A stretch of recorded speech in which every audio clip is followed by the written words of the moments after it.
Hello, everyone. Gary Laubach and Mike Joseph as we get ready for the next big football game by the Lafayette Leopards. 1 o'clock start as they will travel to nationally ranked Fordham University. The Rams come in 7-2, 3-1 in the Patriot League. And Mike, this is an outstanding team. Football is all about imposing your will on the other team. Well, our will is defensive. Their will is offensive. Yeah. This should be a beauty. Yeah, you would think something's got to give right here. I mean, and again, we are the best defensive team in the league. We get the most running attempts against us and passing attempts, so we're balanced against both. We have a good pass rush. That showed up a little bit on Saturday as well. And then the play of Marco Olivas, I think, was a turning point in the game. And not just his play, but his leadership in the game, I thought was a turning point, and Lafayette held on. Well, Joe Conlon has done a terrific job at Fordham. I guess his nemesis, Holy Cross, just continues to be his nemesis as they will not win the Patriot League because of that loss to Holy Cross in overtime by 1 point when Holy Cross went for 2 and got it. So a great year for Fordham, but not as great as they would have liked it. Here are some numbers that you really have to digest a little bit. They score 50 points a game. They total offense, 596 yards per game. So you would think it's all passing. Well, 404 yards of it is, but almost 200 yards is rushing. So you can't just stop one segment. Right, and that's the important part, and I think what the Lafayette coaches have to understand, and the Lafayette players have to understand that this team will try to run the football, and they do it quite well with a young guy and an older guy in Snead. They are committed, obviously, to throw the ball, but it's not just window dressing. I mean, 190 yards is very good, and they do it well. So the keys for Lafayette's defense is to stop the run first, try to make this team one-dimensional, but they can beat you in so many different ways. Well, the guy we probably can't avoid talking about is Tim DeMarat, the outstanding quarterback. I'm not sure what year this is for him. Seems to be I've been around as long as Mike and I have been around, but he is 6'4", he's 220, he's listed as a fifth-year player. 43 touchdown passes, 3,592 yards this year, 65%, 6 interceptions, 7 times Patriot League Player of the Week, over 12,000 career yards, and over 100 touchdown passes. Over 300 yards 8 of the 9 games this year. All right, my easy question, how do you stop him? Well, you got to get to him is what you have to do. You got to make him move his feet, got to take his first target away. And who is his first target? I think Kokasulis is the kid that he wants to go to, especially on third down. He has more third down conversions than anybody in the league. But you look at MJ Wright, and again, another really good player, and, DeKeese Carter. They got a lot of weapons out there.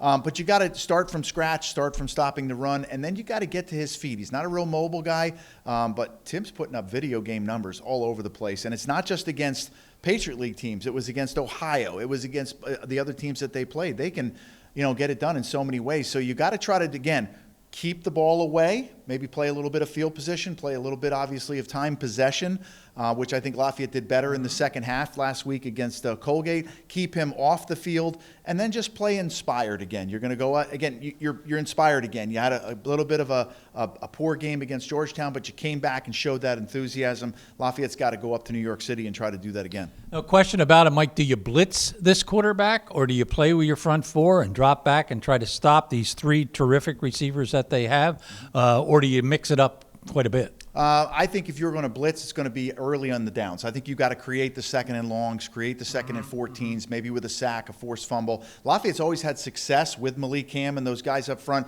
getting to Tim. They've done a good job getting to him, sacking him a couple times. It's a younger offensive line, so it's not an offensive line that's really going to have all those graduate students up there that we've seen in the past. But I think you got to get them off schedule, get them into the second and longs, into the third and longs, and then rely on your defense. Maybe play a little bit more back coverage, rush 3, drop 8 type of thing, maybe get a tip ball here or there. He's only thrown 6 picks the entire year.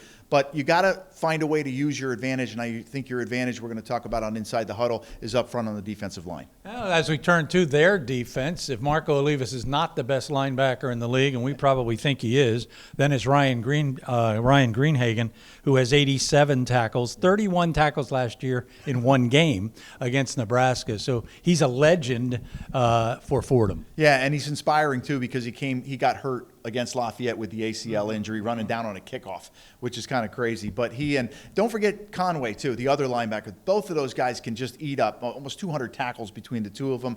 But they make a lot of tackles, in my opinion, back down the line of scrimmage. You know, you're able to maybe split that front four, get into the secondary. They do make, and they stay in on third down. So a lot of them play defense on third down. So I think Lafayette can take some advantage of those guys.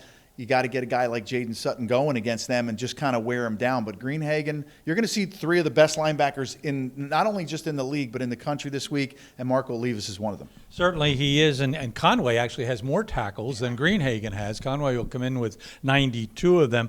They have a terrific kicker in Brandon Peskin, so their special teams are also outstanding. Yeah, they do that, and ours are not. So you look at most teams that we go against, they have good field goal kickers and people that can put points on the board, and that's so important when you get in the red zone because they are the #1 red zone team. They score more points in the red zone. We're last in red zone, so you look at the disparity right there. Lafayette's going to have to take every advantage they can, like they did early in the first quarter last week against Colgate, to put points on the board. But our special teams have to be better, and it's become a real problem, and it's losing football games for us. And we were lucky to hang on last week. And is there light for us when we have the football? Well, there sure is. This team gives up 37 points a ball game. In 2 ball games this year, they've given up 52 points. They won them both, but they gave up 52 points. And it's so critical, I think, as you mentioned, to keep the offense out on the field. The offense, I thought, did a really nice job. Good balance on Saturday between the passing game, the running game. Certainly Jaden Sutton, Jamar Curtis, each had a very good game. When we rush the football, and it's been years since we've done it consistently, we're a pretty good football team. Yeah, and we control the football, and that's the idea. Especially when you get later in the year, you got to control the football, especially where the weather's going to be. I think the weather's going to be colder up there. You're going to have to control the football, and you have to do it on the ground. And we've done that with Jaden Sutton and obviously adding Conyers and Curtis in there. Again, they're smaller backs. I rely more on Sutton. But I want to give TJ DiMuzio a lot of credit. I thought the last 3 games, even including the Georgetown game, I thought he opened the playbook a little bit for Sean. I thought he had a couple different formations and stuff. So I think he's coming into his own as well, and I think he'll have a great game plan for this team. And, of course, we cannot give up points with the special teams. This past week, they had 2 8-yard drives because of the special team errors. In fact, if you look back, we probably have lost 3 games strictly because of special teams. Yeah. And, you talked to John, I talked to John. They work on this more probably than any other team in the league, and yet we still have these problems. We can't have them on Saturday. No, and I don't know if you change anything right now. You got to find a comfort zone with those guys. They inserted Marco Olivas back on that punt team as the personal protector, and don't you know, a guy comes in and blocks the kick right away. Again, it just goes back to some of the experience with the punters. Got to be better. Can't be a 3-step punter. Can't be moving your feet. You got to be patient, get it out of there. And I think the big thing right now is getting the ball out. Just get the ball out. You saw Lafayette do a great job on the quick kick that they just backed up Sean and let him punt it down there to the 4-yard line on 4th and 14. It was a really good punt, and they did a good job there. We had a fumble on 2 fumbles on special teams. One on a kickoff that was called back because of a targeting call, and then we had a drop punt at the 6-yard line. Never go back inside the 10. So we need to make better decisions. Maybe get some guys back there. I saw Du Bois back there catching punts late in the game. So get some guys in the position that aren't going to make those mistakes, and when you get your hands on the football, you can't give it back. Can we, final question, I guess, can we defend this team like we've defended other teams this season, or do we have to come out with a whole new game plan because of DeMorat? Yeah, I just think you do what you're doing all season. You stop the run. You stop the run with a #1 rushing defense in the league, and then we're a very good pass defense as well. But we're good pass defense because we can rush the passer. Do we add an extra guy? And it's going to be important on which downs we do that. Do we bring Marco? Where do we put Malik? And we're going to talk about that on Inside the Huddle. He's always set to the boundary, okay? And for Tim DeMorat, that's his backside, which is great, but he's a right-handed quarterback. So we do put him to the field, maybe put him on the nose, get some pressure at Tim's feet. Tim reminds me a lot of a guy like Brady. Likes to stand in the pocket. He's set right there. That's what he's going to do. He's not a guy that's going to run the football. So if we can get to his legs, make him move his feet and shuffle in the pocket, we can get the football back. That tells me to tell you to watch Inside the Huddle with Mike. He'll go over all of that. I think our only misgiving going into this week is we're not doing the game. This would have been just a great game to do. We'd love to be up in the booth. But we are not, so you can watch it on ESPN+. It starts at 1 o'clock.